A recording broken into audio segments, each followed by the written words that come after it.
Good morning, church. It's Monday and Holy Week, and I'm coming to greet you and invite you and remind you of our life in front of us for the next several days. There's information that I put for you this morning on the website at threecrowns.org if you click down and go to Spiritual Spot. And also our Winter-Spring Guide has a lot of information about this week. The Triduum, the 3 sacred days, begins on Thursday, and our service begins at 6 o'clock in Hadley Hall.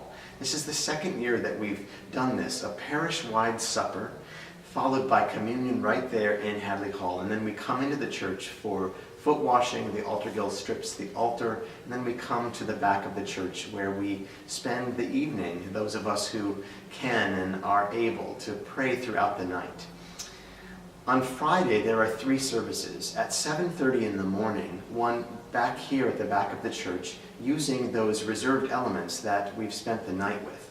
And then 2 services later in the day, one at 4 o'clock, which is designed for children and families. It's going to be about 20 minutes long, and it's interactive.